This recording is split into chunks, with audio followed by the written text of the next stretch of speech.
দেখো বন্ধুরা, অসাধারণ একটা রেসিপি নিয়ে আজকে হাজির হয়েছি। আশা করি আজকে রেসিপিটা দারুণ লাগবে তোমাদের। গরম গরম ভাতের সাথে এক থালা ভাত নিমেষে উড়ে যাবে। তাই এটা হচ্ছে সর্ষে শাক। তো আমি ভালো করে কেটে নিয়েছি, দেখো ডাঁটিগুলো ফেলে দিয়েছি, কিন্তু শুধু পাতাটা নিয়েছি, যেহেতু পাতাগুলো বড় বড় ছিল বেশ, ওই কারণে। তো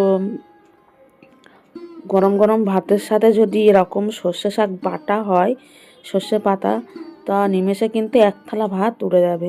আর এত সুন্দর খেতে হয় বন্ধুরা, না করলে না খেলে তোমরা মিস করবে। তাই একবার হলেও তোমরা এইভাবে করে দেখবে। তো এখানে আমি পাতাগুলো ভালো করে ধুয়ে এনেছি, একটা মিক্সার নিয়ে নিয়েছি, এখানে কালো জিরে নিয়েছি, আর কাঁচা লঙ্কা নিয়েছি কয়েকটা রসুনের কোয়া। এখানে একটা কথা বলে দিই, তোমরা রসুনের কোয়া কিন্তু বেশিও নিতে পারো, যেহেতু আমাদের ঘরে একটু রসুনটা কম খাওয়া হয় বলে কম নিয়ে আসি। আর আরেকটা জিনিস তোমাদের দেখার আছে, এখানে দেখো আমি যদি পাতাটা এরকম কাঁচা অবস্থায় যদি আমি মিক্সার করতে যাই, কিন্তু আমার মিক্সারে আটকাবে। তো সেটাই দেখানোর জন্য তোমাদেরকে এইটা দেখাচ্ছি আমি। তা আমি কিন্তু এটা কড়াইতে ফেলে একটু করে নেবো। তা দেখো তোমরা একবার দেখতে থাকো। আমি কিন্তু মিক্সারে দেওয়ার পরে একটু ঘরে নিই, কেন বলো তো, এক পাতা বেশি দেওয়াও যাবে না, যদি অল্প করে দিই অনেক সময় লাগবে। ওই কারণে আমি একটু কড়াইতে ফেলে ভাপিয়ে নিয়ে তারপরে কিন্তু মিক্সারে দিয়ে মিক্সটা করে নিয়ে আসি। আর কালারটাও কিন্তু দারুণ এসেছিলো। আর তোমরা এইভাবে যদি করো, ঘুরবে তো না, আর করতেও অনেক সময় লাগবে অল্প অল্প করে করলে। তাই তোমাদেরকে বলছি, যদি বেশি পাতা হয় তোমরা একটু গরম করে ভাপিয়ে নেবে, মানে কড়াইতে কোনো জল দেবে না। এই ধোয়া অবস্থায় একটু কড়াইতে নাড়াচাড়া করে ভাপিয়ে নিলে কী হবে বলো তো, জিনিসটা মজে আসবে আর কমে যাবে। আর আমি ওখানে কিন্তু একটু লবণও দিয়ে দিয়েছিলাম, দেখাবো তোমাদেরকে, দেখবে। শুধু তোমাদের বলা, মানে দেখানোর জন্য আমি এটা বলা। তো তোমরা আগে থাকতে কিন্তু এরকম মিক্সারে দিতে যেও না, তাহলে কিন্তু মিক্সার একদমই ঘুরবে না। আর তোমরা একটু ভাপিয়ে নেওয়ার পরে ওটা কিন্তু শিলে বাটতে ভালো হয়, শিলে বাটলে ওটার টেস্টটা লাগে। তবে তোমরা শিলেও বেটে নিতে পারো। তা আমি যেহেতু মিক্সার মেশিনটা, মানে বাটিটা এঁটোই করে ফেলেছি, ব্যাপারটা অন্যরকম হয়ে গেল, ওই কারণে আমি কিন্তু মিক্সারে দিয়েই বেটে নেবো। এই দেখো আমি কিন্তু সব ঢেলে দিয়েছি এর মধ্যে, মানে কালো জিরে, রসুন, কাঁচা লঙ্কা ঝাঁ ঝাঁ দিয়েছিলাম বাটির মধ্যে, সবটাই আমি কড়াইতে দিয়ে দিয়েছি, দিয়ে আমি একটু হালকা ভাপিয়ে নিচ্ছি। আর দেখো ভাপানো হয়ে গেছে, আর আমি এবার মিক্সারে দিয়ে দেবো। আর এই দেখো বাটাটা কত সুন্দর সবুজ হয়েছে, আর আমি কিন্তু কোনো জলই ব্যবহার করিনি। তো এখানে আমি কড়াই বসিয়ে দিলাম, ওতে একটু তেল দিয়েছি। তেলটা না আমি একটু বেশি পরিমাণে দিয়েছি, কেন বলো তো, তেলটা একটু বেশি পরিমাণে দিলে ভালো হয়। আর শুকনো লঙ্কাটা তো তুলে নিলাম, আর আরেকটা গোটা শুকনো লঙ্কা দুভাগ করে দিয়েছি।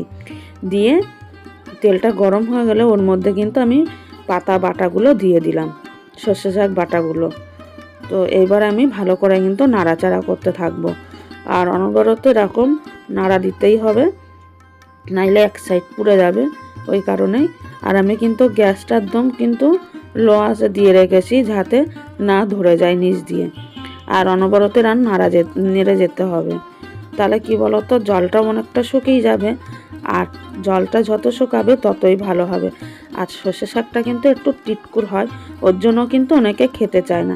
আর আমি একটা ছোট্ট করে তোমাদের টিপস দিয়ে দিচ্ছি, যে তোমরা কয়েক দানা একটু চিনি ফেলে দেবে, তাহলে কিন্তু টিটকুর ভাবটা চলে যাবে। আমিও দিয়েছিলাম সেটা অফ ক্যামেরায়, তো সেটা তোমাদেরকে আমি বলে দিলাম। তো এইভাবে একবার করে দেখবে। আমি কিন্তু এই ফার্স্ট টাইম করেছি, কিন্তু খেয়েছি অনেকবার, আর নিজে হাতে করা কিন্তু এই ফার্স্ট টাইম। এখানে পরিমাণ মতন কিন্তু লবণ দিয়ে দিচ্ছি, যেহেতু সিদ্ধ করার সময় কিন্তু আমি অল্প লবণ ফেলেছিলাম ব্যাক ক্যামেরাতে, তো এখন অল্প করেই দিয়ে দিচ্ছি। আর এটা একটু ঝাল ঝাল হলে ভালো হতো, কিন্তু আমার ঝালটা একটু পরিমাণে কম হয়েছে, যাই হোক হয়ে গেছে, ঠিকঠাকই হয়েছে।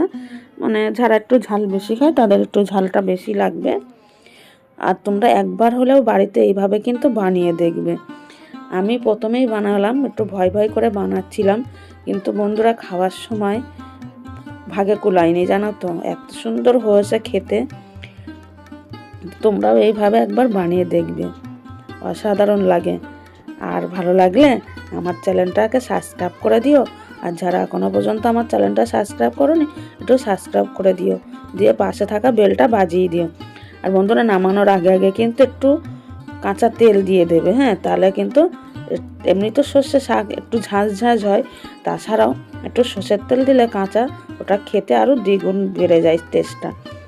তো আর যারা এখনও পর্যন্ত লাইক করোনি একটা করে লাইক করে দাও, আর মিষ্টি মিষ্টি কমেন্ট করো। তোমাদের কমেন্টের আশায় আমি কিন্তু বসে থাকবো। তো চলো, আর আমার রেসিপিটা আজকে যদি ভালো লাগে তো তোমাদের সমস্ত আত্মীয় স্বজন সবার মধ্যে কিন্তু শেয়ার করে দিও। আর এইভাবে একবার তোমরা বাড়িতে বানিয়ে আমাকে কমেন্টে জানাবে যে খেতে কেমন হয়েছে। তা আমার কিন্তু পুরো কমপ্লিট।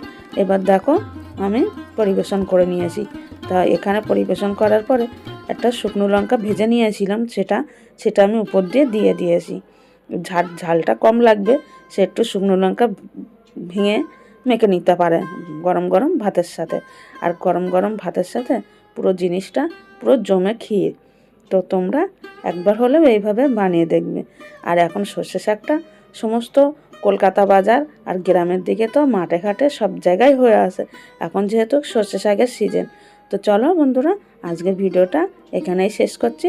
ভালো লাগলে লাইক কমেন্ট শেয়ার করে দিও। তো টাটা।